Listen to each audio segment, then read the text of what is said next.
Bueno, empezamos la lección 6, distribuciones. Vamos a ver en esta lección una lección importante porque es nuclear, ¿eh? Va a girar todo lo que viene a partir de ahora en torno a esta noción de distribución y vamos a ver en esta lección toda una serie de familias de funciones de distribución que son las que normalmente vamos a utilizar en estadística. Es una lección larga, vamos a irla haciendo poco a poco. Y en primer lugar es muy importante que entendáis que todo esto viene de atrás. Hemos definido espacio de probabilidad, hemos definido el concepto de variable aleatoria, el concepto de función de densidad y función de distribución de una variable aleatoria, hemos distinguido variables discretas y variables continuas, como son sus funciones de densidad y sus funciones de distribución. Hemos visto las funciones generatrices de momentos, hemos visto los momentos, toda una serie de cosas. Y ahora vamos de alguna manera a sintetizar mucha de esta información en estas familias de distribuciones. Es un tema de teoría de la probabilidad, pero es un tema de estadística, como ya os he dicho muchas veces que estamos a caballo, estamos a caballo de una cosa y de la otra. Entonces, lo que es interesante que os deis cuenta es de que aquí vamos a trabajar el concepto de familia de distribuciones. Fijaos que ya empezamos con una familia, la familia degenerada. Empezamos bien con el nombre, ¿verdad? Bueno, es una función de distribución inútil, pero que a mí me gusta empezar con esta familia de distribuciones porque bueno, nos sitúa en el horizonte de lo que vamos a ver. Es una distribución inútil completamente, pero es una distribución. Es una distribución que académicamente nos funciona, nos es útil. Bien, la función degenerada, la familia degenerada es una función, fijaos que se suele escribir así, es una función de X, es una función, digamos, aquí es la función de densidad, le estoy dibujando la función de densidad. La función de distribución se podría también definir, pero a partir de esta función de densidad, pero bueno, función de masa también, acordaos que lo utilizaré indistintamente. Se suele utilizar esta expresión que quiere decir función de X, de variable X, porque son las funciones de masa o funciones de densidad son funciones de variable real, o sea, que están definidas sobre la recta real. Y fijaos que pongo punto y coma y aquí a continuación pongo lo que se llaman los parámetros de la familia, de esta familia de funciones de distribución. Esto es una noción muy importante, el concepto de parámetro. Ya ha salido en alguna lección anterior, creo recordar en la lección anterior de funciones generatrices, he hablado de la campana de Gauss o de la función de distribución normal y había dos parámetros, la mu y la sigma. Bueno, el concepto de parámetro quiere decir, de alguna manera, las variantes posibles que tienes dentro de la familia. Un poco, a mí me gusta explicarlo. De hecho, cuando nos vamos a comprar unos zapatos, ¿no? Cogemos un modelo, ¿no? Y decimos que quiero este modelo de zapato, ¿no? Y esto es una familia, esto es lo equivalente a familia. Entonces, de alguna manera, una vez elegido la familia, yo tengo unos parámetros, que quiere decir, de alguna manera, las tallas distintas de la distribución, ¿no? Un poco, cuando pedimos un determinado modelo de zapato, nos dicen qué talla, ¿no? Bueno, nos podrían decir qué parámetro, es la talla, porque el mismo modelo de zapato está pues en el 30 o en el 20 y pico si de niño, ¿no? Y así sucesivamente hasta llegar a los 48, 49, 50, 51 de los jugadores de baloncesto, ¿no? Bueno, en todo caso, esta idea de talla es un poco lo que hay detrás de esta idea de parámetro. Fijaos la degenerada. La degenerada es una función, digo, inútil porque lo que dice es que todo está concentrado en un punto A, el que sea. El que sea A.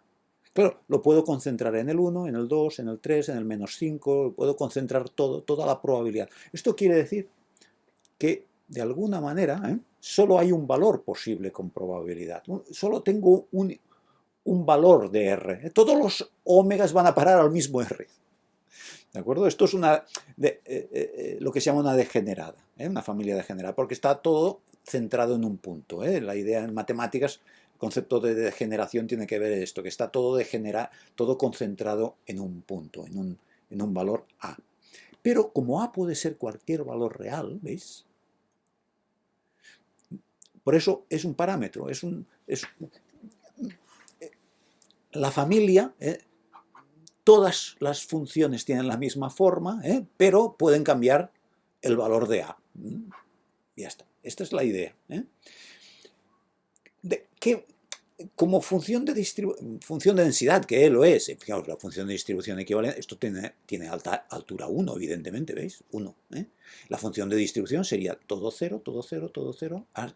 Y cuando llega A, se produce un salto y ya continuamente 1 hasta la derecha. Cuando x tiende a infinito, pues continúa con el 1. ¿De acuerdo? Esto sería la función de distribución equivalente, que la podría escribir, pero aquí no vale la pena, es redundante y fácil de encontrar. Además es más intuitiva la función de densidad, da las probabilidades, es la que utilizaré más veces, la función de densidad, en lugar de la función de distribución. Bien. ¿Qué modeliza esto? Bueno, situaciones donde no hay incertidumbre, o la incertidumbre en todo caso es la A, ¿no? Claro, imaginaos que, por ejemplo, el metro en Barcelona, ¿no? El billete simple, ¿cuesta lo mismo? Yo sé que cuesta lo mismo comprar el billete en Barcelona, el billete de metro cuesta lo mismo, lo compres donde lo compres. Cuesta lo mismo. Para un viaje, cuesta lo mismo. Si vas a comprar el billete para hacer un viaje en el metro, cuesta lo mismo. Vayas a una estación solo sea un recorrido de una estación de 50, vale lo mismo. Coger el metro en lo que es la zona 1, ¿no? De Barcelona, la zona 1 de Barcelona, que tiene un precio determinado. Y es el mismo en cualquier estación. No cambia, no hay incertidumbre. Lo que para mí la incertidumbre ahora es que no sé el precio del viaje. No sé si vale €1, €1,10, €1,25, no lo sé. No lo sé, porque cuando cojo el transporte no lo cojo un billete individual, porque tengo una T10, digamos, ¿no?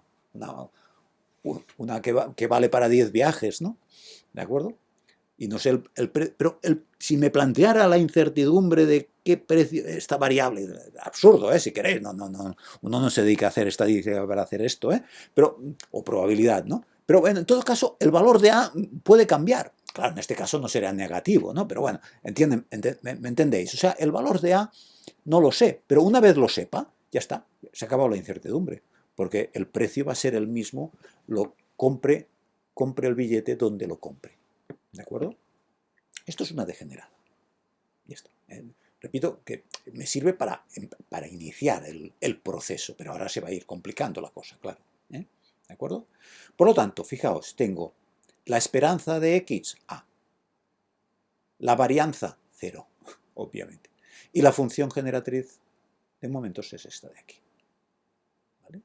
Si cogéis la definición de función generatriz que vimos en la lección anterior y lo aplicamos, pues obviamente es esto de aquí. ¿De acuerdo? ¿Vale? Muy bien. ¿Qué iba a decir? Vamos con la discreta uniforme. La discreta uniforme. La discreta uniforme es una distribución que tiene parámetro n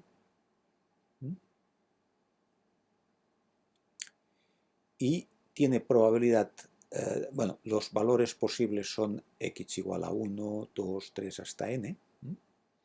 N es un entero positivo y la probabilidad es 1 partido por n. Y 0 en el resto. Esto es una uniforme discreta. Digamos que tengo el 1, el 2, hasta n. Por ejemplo, un dado. Un dado n sería 6. pero lo que es un dado equilibrado, ¿eh?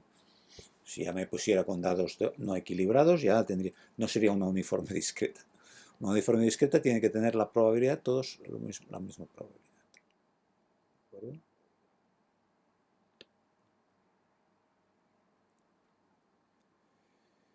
Entonces, fijaos que el dibujo sería este, de la función de masa o de densidad, y ahora la esperanza sería este término de aquí. Voy pasando, no voy a ir demostrando todos los resultados, ¿eh? Lo podría uno hacer, pero de momento nos vamos a quedar con, a lo mejor en algún problema lo vamos a demostrar, pero en todo caso nos vamos a quedar con los resultados e ir ya interpretando qué provecho le podemos sacar a cada distribución, que nos puede representar, ¿vale? Claro, una moneda equilibrada también sería una uniforme discreta donde n sería igual a 2. Si asignamos el valor 1, 2, a cara y cruz. Claro, evidentemente aquí estoy suponiendo 1, 2, 3 hasta n, pero hubiera podido coger otros valores, pero bueno, para comodidad lo defino de esta manera. La varianza es este término de aquí y la función generatriz de momentos es esta de aquí. Lo que me interesa es que vayáis viendo progresivamente familias que cada vez nos van representando situaciones diferentes de incertidumbre. Y como esto es una familia que tiene un parámetro n. La discreta uniforme tiene un parámetro n y que n puede ser cualquier número entero positivo. Claro, el 1 no puede ser, n no puede ser 1, bueno, o puede ser, pero entonces es una degenerada en el 1. ¿De acuerdo? Bien. La uniforme discreta con n igual a 2, bueno, es un tipo especial de lo que veremos ahora Bernoulli, que ya salió en una lección anterior. Bueno, vamos a ir viendo cómo vamos progresivamente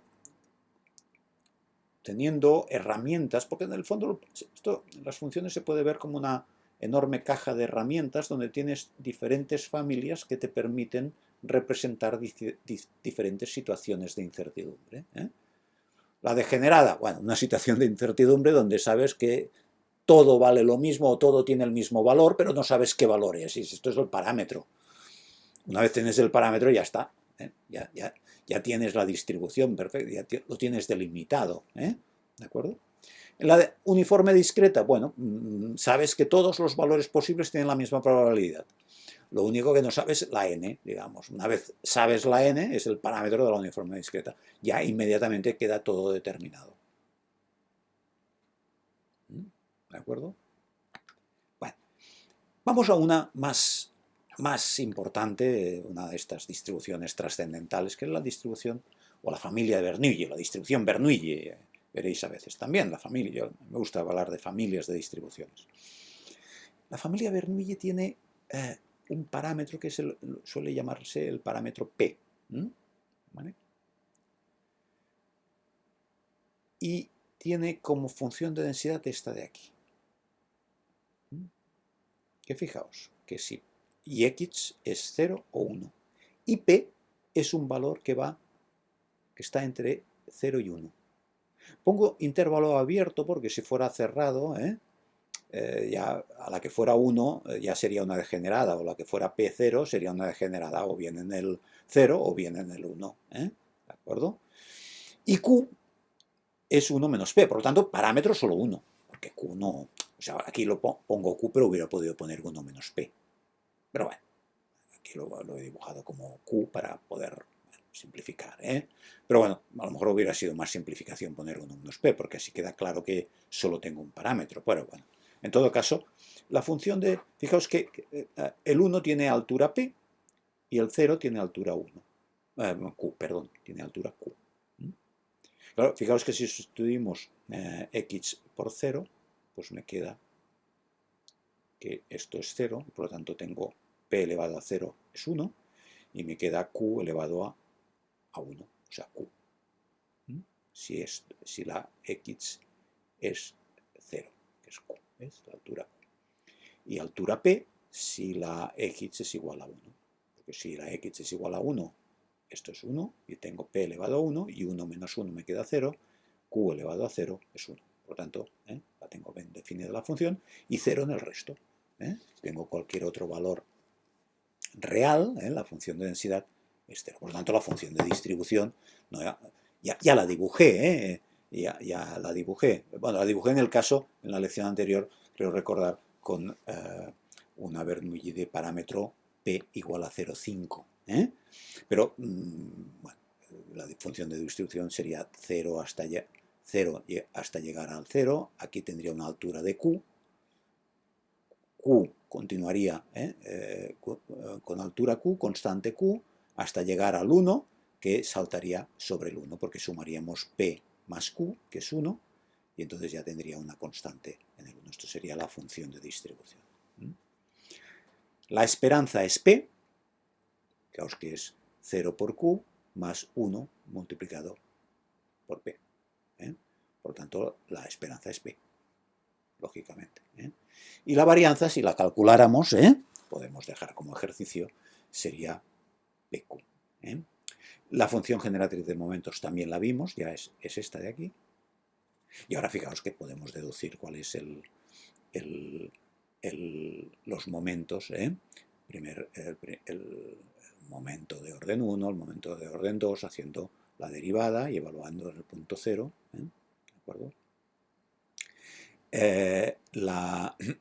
Me queda, fijaos que si calculo la varianza, pues puedo calcularla haciendo aquello de esperanza de x al cuadrado. Esto es la esperanza de x al cuadrado, que es p, menos el cuadrado de la esperanza de x, que es p al cuadrado. Y ahora pues hago factor común la p y me queda 1 menos p. O sea, p por q es la varianza. Se ha aplicado la definición de varianza, que es esperanza de x menos esperanza al cuadrado, esperanza de x al cuadrado, perdón, menos esperanza al cuadrado de x, que el resultado que demostramos en la lección 4 de momentos, y me queda que saco factor común la p y tengo que la varianza es p por q.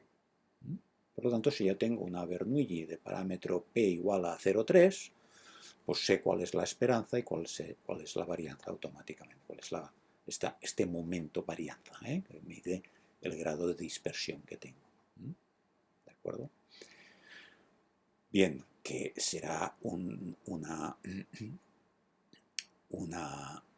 varianza que será tanto más pequeña, cuanto más desproporción tenga entre P y Q.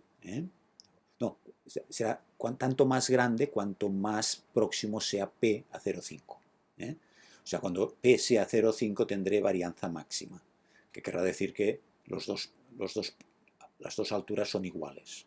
Es la máxima dispersión posible. En cambio, cuando P se hace muy grande o P se hace muy pequeño, ¿qué ocurre? Que estoy multiplicando P por Q, un número grande por un número muy pequeño, y esto se hace cada vez más pequeño. Pensad, por ejemplo, si P es igual a 0,5, la varianza es 0,25, porque es 0,5 por 0,5, 0,25. ¿Vale? En cambio, si la P es 0,9, es 0,9 por 0,1, y esto es 0,18, ¿de acuerdo? 0,9 por 0,1, esto es 0,18, ¿de acuerdo? ¿Vale? O sea, se me ha hecho más pequeña que 0,5 por 0,5. Ya no digamos si hiciera 0,95 por 0,05. O sea, la máxima varianza la obtengo cuando todo está concentrado, está igualmente, cuando es uniforme, digamos, cuando tengo la probabilidad de 0 y la probabilidad de 1 igual. Bien, la Bernoulli es una distribución muy útil, me sirve para situaciones de, pues esto, de una moneda.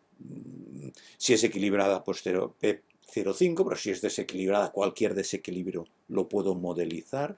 Evidentemente necesitaré estimar la P, ¿veis? Estimar la P, ¿qué quiere decir? Pronosticar la P. Hacer un contraste de hipótesis de P. Hacer un intervalo de confianza de P. Esto lo veremos. Es estadística ya. ¿Vale? Porque yo cuando tenga una moneda, me den una moneda, yo no puedo automáticamente, sí, puedo hacerlo, creerme que es 0,5 la probabilidad, pero puede ser que no sea 0,5, que esté desequilibrada esta moneda, ¿de acuerdo?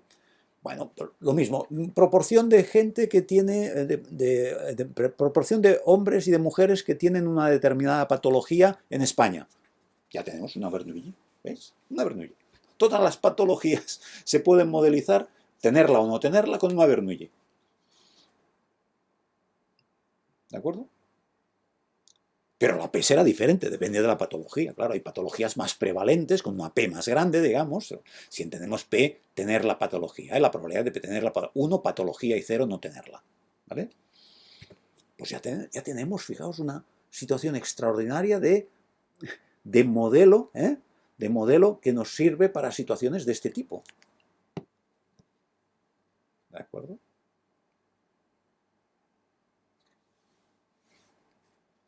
Bien. Una distribución muy importante y muy utilizada y en fin, es una distribución extraordinaria y muy fácil de manejar, como podéis ver, porque es fácil de calcular la esperanza, la varianza, ¿de acuerdo? Bueno, y pasamos a otra distribución que también es muy importante, la binomial. Mira, la binomial es una distribución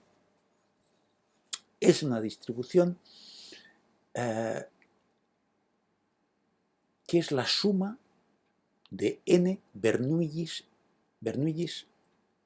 independientes e idénticamente distribuidas. O sea, si yo tengo una Bernoulli con parámetro P y hago n realizaciones, experimentos Bernoulli, o sea, n experimentos de la misma distribución Bernoulli, de parámetro P, me aparece una binomial de parámetro P, la P de la Bernoulli que he cogido, y n el número de observaciones, el tamaño o el número de observaciones que he hecho. Por ejemplo, lanzo una moneda que tenga probabilidad de cara P 10 veces. Y imaginaos que la moneda es equilibrada. La P es 0,5. Pues automáticamente tengo una Bernoulli de parámetro n igual a 10, 10 lanzamientos, he dicho, P 0,5, una moneda equilibrada. Por lo tanto, hacer 10 lanzamientos de una moneda equilibrada es una distribución binomial de, si es hecho 10 lanzamientos, con n igual a 10 y p igual a 0,5. Pero en general, hacer n experimentos Bernoulli de una misma Bernoulli de parámetro p es una binomial de parámetros n y p. Son los parámetros, las tallas de esta binomial. Hay tantas binomiales como n's, números enteros positivos, evidentemente, y p's entre 0 y 1. Q, evidentemente, es el complementario de P. Esta es la función de densidad, que tiene que ver con la probabilidad de una Bernoulli, pero claro, el problema es que X se mueve desde 0 hasta n, porque X lo entendemos como el número de realizaciones que se han hecho de uno de los dos fenómenos posibles de la Bernoulli. Por ejemplo, el número de caras que han salido. ¿Vale? Mira, aquí seguramente es mejor verlo en un ejemplo. Aquí tenéis un ejemplo sencillito, de n igual a 3 y p igual a 0,1. ¿Vale? ¿De acuerdo? Bueno, bien. Probabilidad de cara fuera 0,1. Cuidado que aquí seguramente no he hecho unos palos, pero no necesariamente tienen que representar la altura sea proporcional al resultado que nos tocaría. Pero para que veáis, fijaos, si yo lanzo 3 veces una moneda con probabilidad de cara 0,1, ¿qué resultados puedo tener? Si lanzo 3 veces una moneda de forma independiente, cada vez cojo la moneda y la vuelvo a lanzar, tendré posibilidad de que salgan 3 veces cruz. y por lo tanto 0 caras. Posibilidad de que una sola combinación posible, que salga 3 caras. C es cara y R cruz. 3 caras, solo hay una posibilidad. Pero en cambio, que salga una cara, hay la posibilidad aquí que salgan 3 caras, que salgan 2 caras, que salga una cara. Aquí lo he hecho... Aquí, no, aquí, bueno, aquí supongo que lo que estoy haciendo es...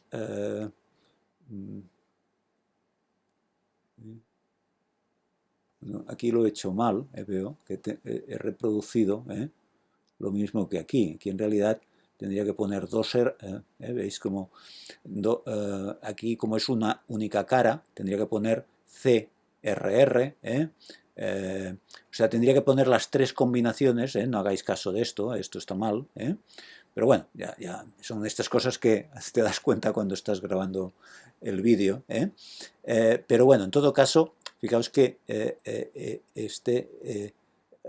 aquí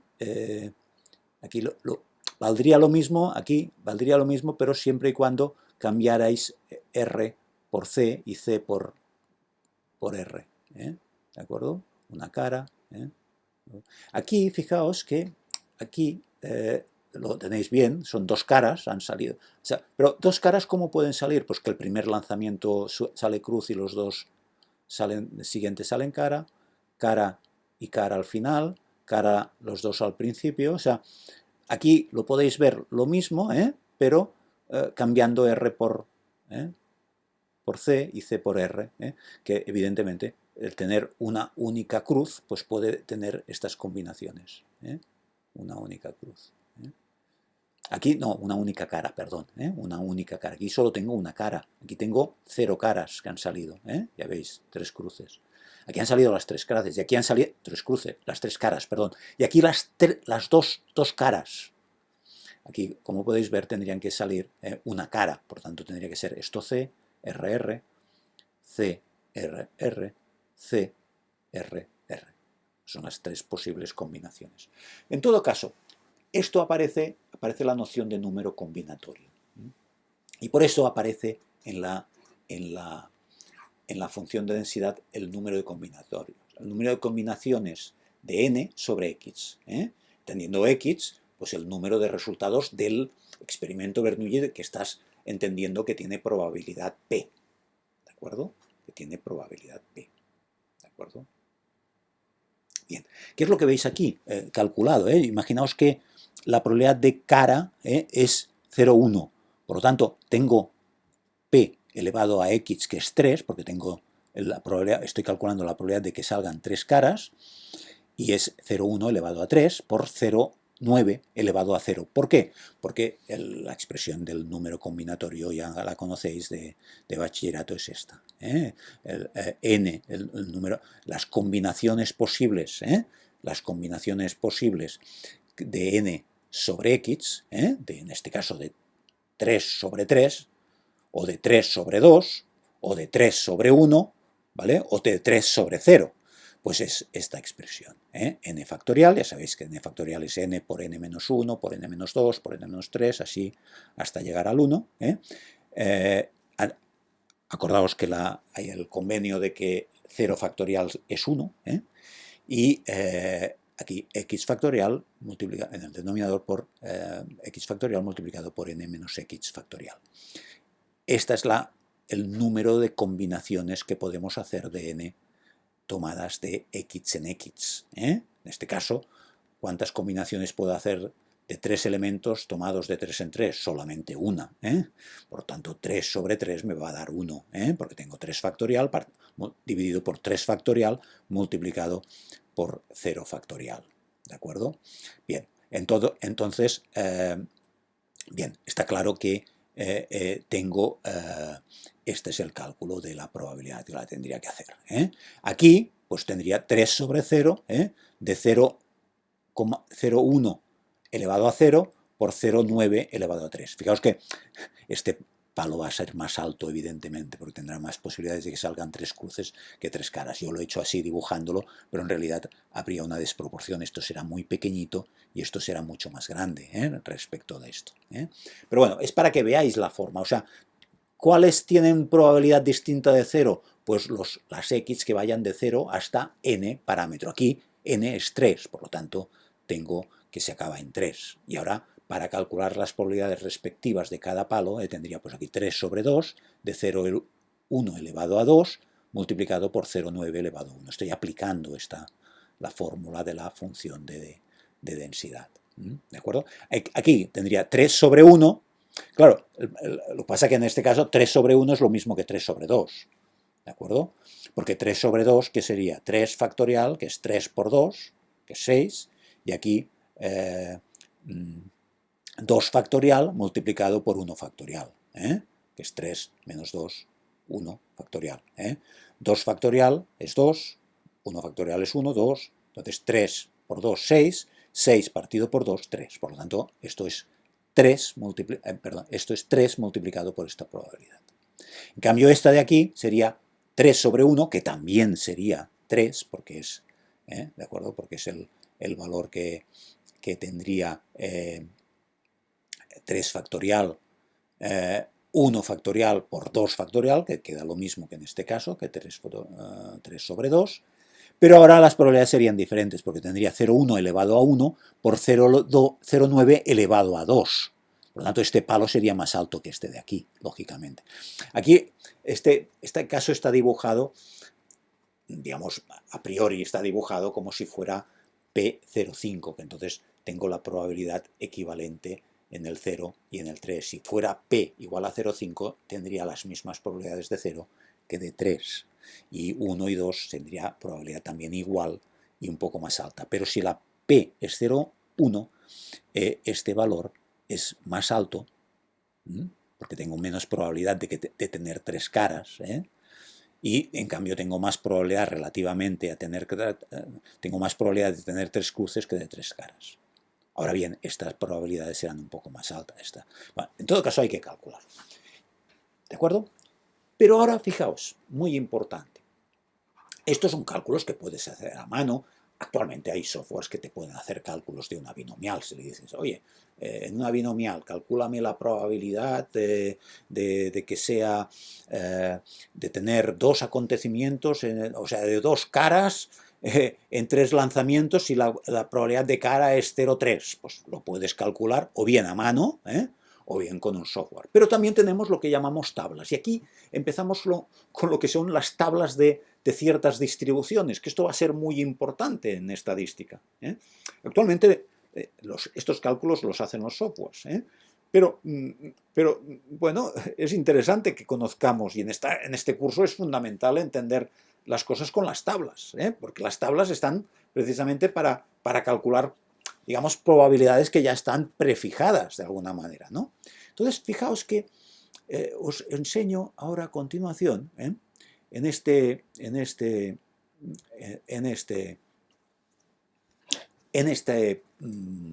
PDF, las probabilidades de una binomial de parámetro n y p. Fijaos, muy interesante, fijaos. Tengo n igual a 1, ¿vale? ¿De acuerdo? Fijaos que en una n igual a 1, esto es una Bernoulli. Por lo tanto, es una Bernoulli. Bueno, nosotros aquí nos vamos a interesar n igual a 2 como mínimo. ¿De acuerdo? 2 lanzamientos. Esto es el caso de una Bernoulli, n igual a 1. Esto es las probabilidades de una Bernoulli. ¿De acuerdo? Si la Bernoulli tiene la probabilidad de una Bernoulli, aquí en este caso la P es 0,5, pues muy importante, esto es la función de distribución, porque aquí te está dando la probabilidad del 0 en la Bernoulli, que si la P es 0,05, lógicamente, acordaos, si la P, acordaos en una Bernoulli, si la P es 0,05, la probabilidad de 1 es 0,05 y la probabilidad de 0 es 0,95, ¿de acuerdo? ¿Vale? Por lo tanto, obviamente, si la probabilidad de 1 es 0,05, la de 0 es 0,95. Y aquí lo que hace es acumular. La suma es el acumulado, es la distribución, no la densidad. Aquí me va a dibujar, ya veréis, la función de distribución, pero que puedo deducir la función de densidad. ¿Cómo? En el punto 1, ¿cómo? Restando 1 menos 0,95, que es 0,05. Ya la tengo aquí, pero ya digo que la primera fila, o las dos primeras filas son de la distribución Bernoulli, de parámetro 0,05, 0,1, 0,2, 0,3. Fijaos que aquí me está dando la probabilidad del 0 en una Bernoulli de parámetro P, donde la probabilidad de P es la probabilidad del 1, ¿de acuerdo? La probabilidad del 1, y tengo una Bernoulli de parámetros que vayan del 0,05 al 0,95. O sea, la Bernoulli es un caso especial de binomial donde la n es igual a 1, ya lo hemos comentado, ¿no? Bien, si n es igual a 2, fijaos que ahora, si la p es 0,05, ya tengo la distribución, tengo las probabilidades calculadas. Aquí ya me ha hecho este cálculo de la función de densidad de la binomial. El 0, 0,9025. El 1, no 0,99, esto es al acumulado, ¿veis? Acumulo la probabilidad de 0 más la de 1. Por lo tanto, si quiero saber la de 1, tengo que hacer esto menos esto. La función de densidad o la función de masa del 1 en una binomial 2, 0,05 de p, n igual a 2 con parámetros 2, n igual a 2 y p 0,05 es el 0, un palo de altura 0,90, 25. El 1, un palo de altura esto menos esto. ¿De acuerdo? Esto menos esto. ¿De acuerdo? Y el 2 con un palo de altura 1 menos 0,9975, una probabilidad pequeñísima. O sea, en una moneda con probabilidad de cara 0,05, muy pequeña, muy trucada, la probabilidad de tener dos caras es muy pequeña, es 1 menos 0,9975. Cuidado que esto es la función de distribución, el acumulado, por eso siempre acaban en 1, ¿veis?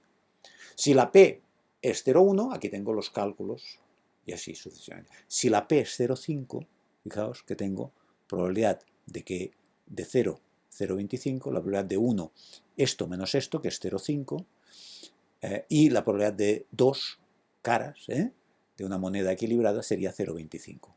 ¿De acuerdo? Fijaos que en nuestro caso, el caso que yo os he puesto antes, el caso este que hemos visto aquí, ahora podríamos calcular las probabilidades de verdad. ¿Cómo? Fijaos, hemos dicho que la n era 3 y la p era 0,1. Estoy aquí, ¿veis? P 0,1 y n 0,3. Por lo tanto, ya he dicho que la probabilidad del primer palo era muy alta. O sea, tener 3 cruces es muy probable en una moneda que la probabilidad de cara es 0,1, que es 0,729. La probabilidad de tener una única cara 0,9720 menos 0,7290, o sea, aproximadamente unos 0,25 aproximadamente. La probabilidad de tener dos caras, pues muy poca ya, 0,02 aproximadamente.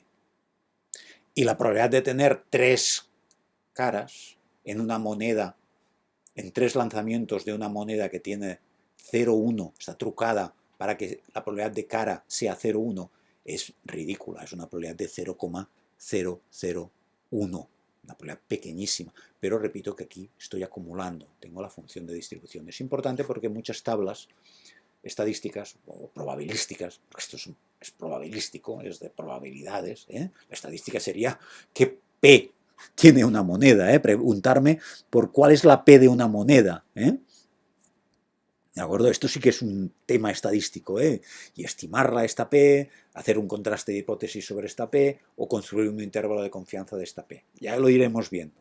Ahora estamos en probabilidades, pero unas probabilidades muy importantes porque ya veremos que hay distribuciones de ciertos estadísticos que siguen una binomial.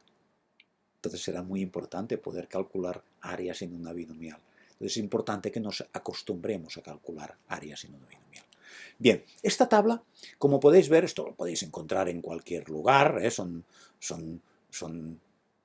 tablas que existen en muchos libros, tablas de la binomial y de la Poisson, veremos en el próximo vídeo la Poisson, también tiene sus tablas, la campana de Gauss, la distribución normal también tiene sus tablas, la G cuadrado tiene sus tablas, la distribución G cuadrado, la distribución T de Student, todo una serie de distribuciones que hemos de ver en esta lección, muy importantes para la estadística, ¿no? Tienen sus tablas, tienen sus tablas.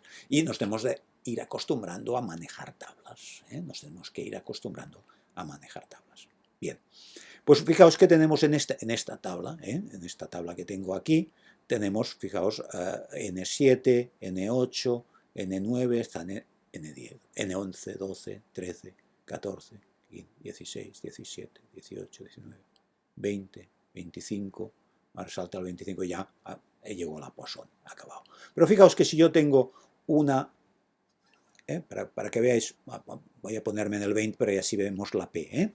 Imaginaos que tengo una binomial, claro, me diréis, ¿y el 21? Pues en estas tablas no está. ¿De acuerdo? Repito que ahora esto los softwares lo calculan, hacen cálculos de cualquier distribución de estas conocidas y te pueden decir las probabilidades que tienes entre tal valor y tal valor, por encima de un valor, lo que sea. Pero en todo caso, lo que me interesa es que os deis cuenta que estos cálculos que podríamos hacer aplicando la función de densidad de la binomial, lo podemos realizar con tablas que nos hacen estos cálculos, porque a veces estos cálculos pueden ser engorrosos y largos. ¿De acuerdo? Fijaos, aquí tengo una, para que veáis, acabo, una binomial n igual a 20 y p igual a 0,5. Por ejemplo, una moneda equilibrada, 20 lanzamientos. ¿Cuál es la probabilidad de que en 20 lanzamientos de una moneda equilibrada, lanzamientos independientes de la misma moneda, y que sé porque lo he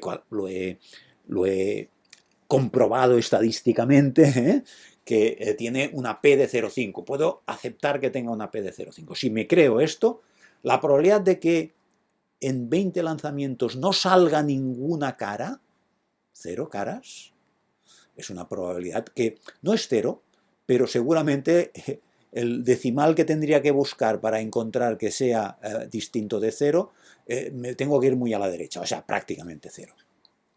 Aquí, que tenga una cara más que tenga 0 caras, también sigue siendo 0. Ahora ya salto al 2. Es el acumulado, acordaos, acaba en el 1, ¿veis cómo acaba en el 1?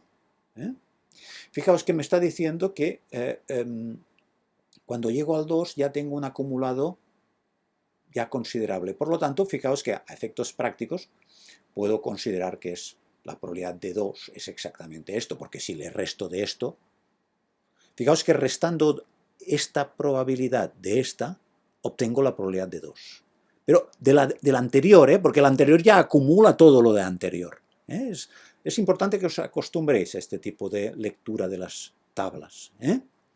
La probabilidad de que haya 3 caras en un lanzamiento, en 20 lanzamientos, 0,0013 menos esto de aquí.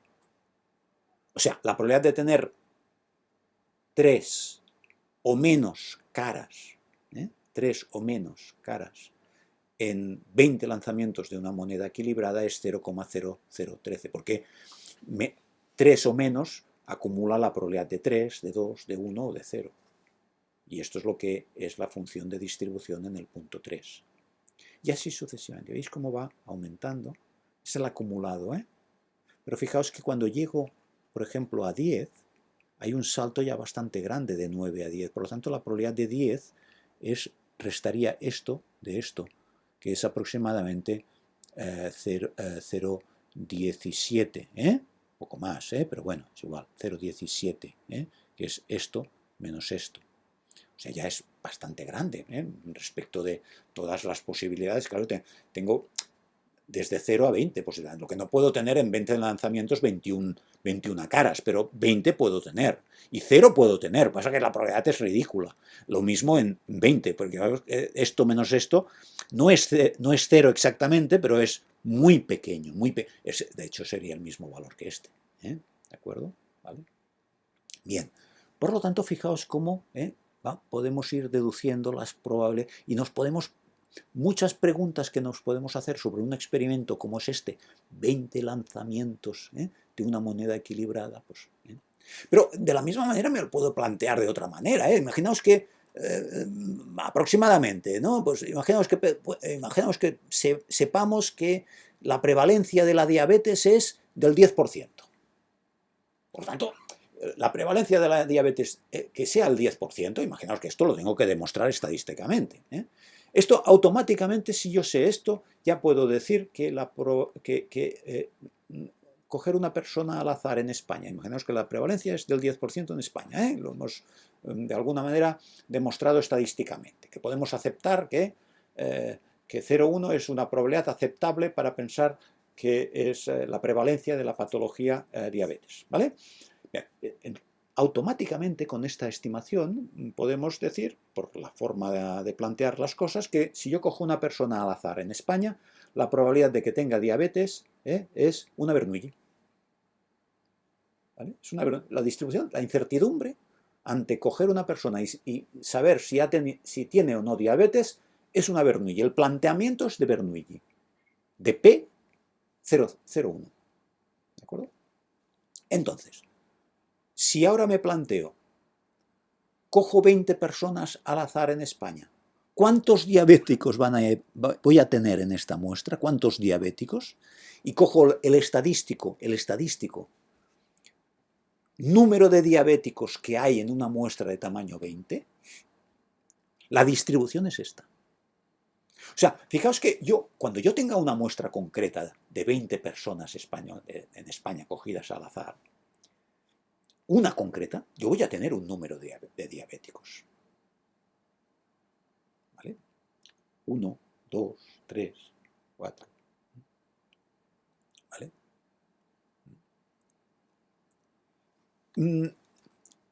Pero a mí me va a interesar, esto es un número concreto, esto repito que es muy importante porque la muestra y el cálculo hecho a una muestra, para una muestra concreta es un número, pero desde el punto de vista probabilístico me tengo que plantear que en realidad es una variable, que tengo probabilidades de tener valores diferentes en muestras diferentes. En muestras diferentes puedo tener valores diferentes, pero yo puedo coger 20 personas ahora al azar en España y tener, yo qué sé, un diabético. Pero puedo coger otra muestra al azar en España y tener 2 diabéticos. Y otra y coger y tener 4 diabéticos de 20. Y otra muestra tener ninguno de 20. Otra muestra tener 2. Otra muestra de 20 y tener 3 diabéticos. Tengo variación y por tanto tengo posibilidad de preguntarme cuál es la probabilidad de que cuando yo coja 20 diabéticos, tener 0 diabéticos en la muestra, tener un diabético en la muestra, tener 2 diabéticos en la muestra, 3, 4, 5. Y esto es lo que me está resolviendo estos números. La probabilidad de tener 10 diabéticos en una muestra de 20 personas cogidas al azar en España, si es que es 0,1 la probabilidad de diabético, es prácticamente 0. Y 11, y 12, y 13. Ahora, la probabilidad de tener ninguno, 0,12. La probabilidad de tener un diabético en 20, 0,39, 17 menos 0,12, 17. Que ya está bastante bien, es aproximadamente 0,27, es una probabilidad bastante alta. Y la probabilidad de tener 2, pues fijaos, la probabilidad de tener 2, pues 0,28 aproximadamente, 0,28. La de 3, bueno, pues 0,19 aproximadamente. Y ahora ya va bajando, ¿veis? 4, 5. ¿Veis que resto este menos este? Este menos este. Este menos este para saber la probabilidad de este. Este menos este para saber la probabilidad de este, de 7. Este menos este para saber la probabilidad de 6. Porque es el acumulado, es la función de distribución. ¿De acuerdo? ¿Sí? Bueno, pues yo creo que con esto hemos visto ya, hemos visto 3 familias de distribuciones. 4, perdón, 4. La degenerada, que bueno, es inútil, pero nos ha servido para introducirnos. La discreta, la Bernoulli y la binomial. ¿De acuerdo? Para el siguiente vídeo dejamos otras. Así sucesivamente. Es un tema importantísimo para irnos familiarizando con estas formas que tenemos de dibujar la variabilidad, que son las funciones de distribución. ¿De acuerdo? Venga, gracias.